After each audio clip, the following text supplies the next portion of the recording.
बहुत কিছু ভাই প্রশ্ন করতে পারে দেড়গুড়িতে তো বহুত কিছু দেড়গুড়িতে তো মামা বাড়ি আপনার না বহুত কিছু টাকা এই টাকা কই আমাকে বলেন এই টাকা ভাই কই এখন এই মহিলা কি ভাইরাল হওয়ার জন্য বলছে, আর মহিলা বলছে আনুমানিক রাত 8টা বা 8:30টার দিকে আমাদের কাছে ভিডিও ফুটেজটা আছে। 8:30টার দিকে আপনার টাঙ্কে প্রায় আনুমানিক 1.5 কোটি টাকার মতন আছে। এটা কতটা যৌক্তিক বা কতটা সত্য এটা আপনি প্রচার করেন এখানে বলেন। আলহামদুলিল্লাহ আল্লাহ কারা রাব্বিল আলামিন ভাইয়া আমি চাই সরল মন নিয়ে মরতে এই সরল মনে অনেক জন জাতে বেশি আর আত্মবিশ্বাসের কথা বলছে বাজান মোটা অঙ্কে কোনো কিছু টাকা পয়সা আসে না ঠিক আছে আপনারা অলরেডি জানছেন আমার হজে পারমিশন দিচ্ছে হজে যাওয়ার লেগা কালকে দেখছেন একজন অফার দিচ্ছে হজে চাকরি অফার দিচ্ছে সবকিছু অফার দিচ্ছে আমি কেন লোভ করছি না ভাজান আমাকে এই ঘর মানা লেগেও টাকা দিচ্ছে আমি বলছি না আমি একসময় এখানে থাকবো না ঠিক আছে কেন থাকবো না আমার নিয়ে রাষ্ট্র সম্পদ ক্ষতি না হয় এখানে সরকারি কর্মকর্তা ভাই ক্ষতি না হয় সবকিছু ডিপ্রেশনে করে চিন্তা করে আমি সহ ইচ্ছা একদিন চলে যাব আর আমি চাচ্ছি আমার মতন পথে কাঙ্গাল কেউ কষ্ট না করে কেউ দুঃখ না করে কেউ মাইন্ডে নিয়ে না চশমা পড়েছি জীবনে সব জাগছে আশা জাগছে তার জন্য একটু একটা ভাব আসছে না বাজান ওই ভাবে হিসাবে ব্যবহার করলাম টাকা ভাই অনেক খারাপ জিনিস টাকা কি অনেক খারাপ জিনিস ওই যে চাচি বলতেছে যে একটু গাড়ি কিংবা মোটরসাইকেল এভাবে এসে আপনাকে রাতে আধারে আপনাকে টাকা দিয়ে যাবে পাচার হচ্ছে সেই টাকাগুলো শুনেন সে বলছে আল্লাহ তাআলা তাকে হেদায়েত দান করুক নাজিল করুক যদি ওরকমই হইতো আমার মতো রাজীব স্যার সকালে এক কলা একটা রুটি খেয়ে এখন দিন কাটাইতো না আচ্ছা পেটে পরিচয় দিবে পেটে ঠিক আছে আমি পেটে পরিচয় দিচ্ছে আমার পেটে পরিচয় দিচ্ছে ঠিক আছে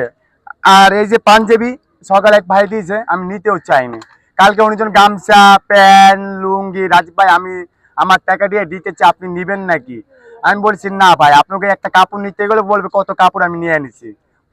হ্যাঁ অনেক নানান প্রশ্ন করছে ভাজান আজ প্রথমে আমি মোটা অঙ্কেও 1 লাখ টাকা হাতাইনি আচ্ছা রাজীব ভাই আরেকটা প্রশ্ন আমার কথা হচ্ছে মহিলা যে কথাটা বলছে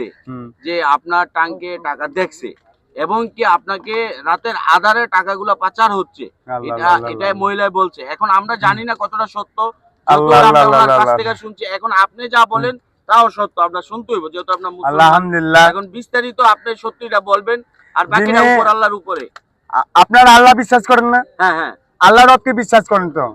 আপনারা আল্লাহ যদি বিশ্বাস করে থাকেন আমি আমার আল্লাহকে সাক্ষী দিয়ে বলছি এরকম কোনো কিছু হয়তো আপনাদের মাঝে আমি শেয়ার করতাম ওরকম হয় না দেখে বিষয় আমি শেয়ার করতে পারছি না হয়তো পারে দেখতে পারে কি দেখতে পারছেন না জানি না আল্লাহ তাআলা তাকে হেদায়েত দান করুক জিনের পথে চলার তৌফিক দান করুক আমি আপনি ট্রাঙ্কে কি টাকা রাখছিলেন আসলে আপনি চলুন আপনাকে দেখাইতে পারি উনি যেটা বললো আর কি আপনার ট্রাঙ্ক ভর্তি টাকা দেখছে নিজে আচ্ছা যাই হোক আমরা এই জিনিসটা বুঝতে পারলাম আপনি যেহেতু এই পর্যন্ত আপনি কি পরিমাণ অনুদান পেয়েছেন আমি মানে ওরকম কিছু পাইনি আমি যা পেয়েছি যা আছে ওই যে উনি কামে চলছে আর এমনি কোনো টাকা পয়সা ওই যে বলছে আমার নামে যে মিথ্যা অপবাদ দিছে হ্যাঁ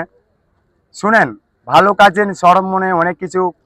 ব্যক্তিগতভাবে ওনার সাথে কোনো আপনার এই বিয়ে দরগা বিয়ে হয়েছিল নাকি আপনি সেটা তুলে ধরেন আলহামদুলিল্লাহ আল্লাহ হয়তো আপনাকে এখানে যেহেতু আপনি এখন ভাইরাল পারছেন মসজিদ নিয়ে হয়তো আপনাকে একটা টেপে ফালানোর জন্য বা সমালোচনা হোক আলহামদুলিল্লাহ হয়তো এই কাজটা করছে এখন ওনার সাথে ওনা আবার আরেকটা কথা শুনছি যেটা সত্য কথা যে ওনার হাত নাকি আপনি নেশা করে হ্যাঁ মাদক যুক্ত হয়ে আপনি হাত নাকি ওনার আচ্ছা আপনার মাঝে এটা বলছে ঠিক আছে আমি তো হাত মোছতে মতো দূরে কথা তার সাথে তো আমার সাথে কোনো যুদ্ধ করা মানে আছে না হ্যাঁ যিনি আমার মা আমি মাকে কখনো আদর ভালো পাচ্ছি নাই ঠিক আছে যিনি আমাকে মায়ের খাওয়াইছে ছাত্র দিয়ে রাত্রে ঘুমেতে অবস্থা আপনি কি পারবেন ঘুমেতে অবস্থা উঠে কারো মারতে ওই 2টা লোক 4টা লোক এখনো ওই গেটের সামনে ব্যবসা করে কারা হলে পড়াশোনা করে ওই পরে কি ব্যবসা করে পানি ব্যবসা করে হ্যাঁ সে ঢাকা ভার্সিটিতে পড়াশোনা করে রাত বাজে 2টা সে মিথ্যা অপবাদ দিয়ে ছাত্রকে দিয়ে ঘরেতে ডাইকটা উড়ে আমাকে এক পর্যায়ে লাঠি সে আমাকে মায়ের খাওয়াইছে আমি তো কখনো এই কথা বলিনি কারো আপনাকে মাধ্যমে এই কথা আমার বলতে বাধ্য হয়েছি এটা ভাইরাল পরে হ্যাঁ আর এখন যখন ভাইরাল হয়েছি তখন সে আরো সুন্দর করে সাজায় মানায় বলছে আপনার প্রমাণ চাইলে আমি ইনশাল্লাহ প্রমাণ দেখাইতে পারবো। ডকুমেন্ট আছে, কেরকম ডকুমেন্ট, যে আমাকে মারছে কি উদ্যোগে মারছে। একটা নারী কখন ছেলে স্বামী যদি কাহিনীটা যদি বলে আচ্ছা, কি জন্য আপনাকে মারছে? মারছে এই জন্য, যেরকম আপনাকে যেভাবে বলছে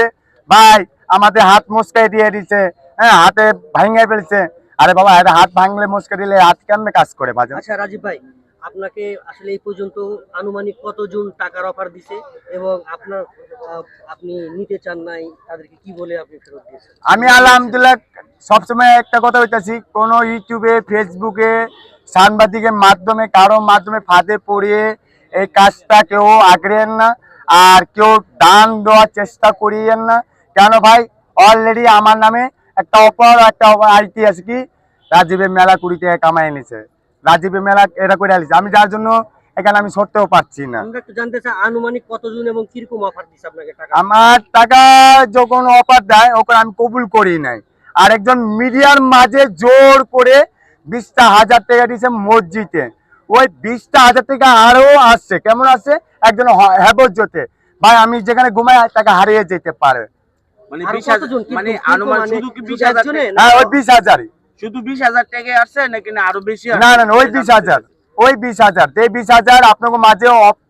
প্রকাশে গুনে দিয়েছে। ওই টাকা আমানত এমনও আছে, যখন বিডব্লিউ যখন পারমিশন দিবে তখন এই টাকা কোরআন শরীফ জায়ের নামাজ একসাথে আল্লাহ মসজিদের দানে আমি দিয়ে দেবো ইনশাল্লাহ। ভাই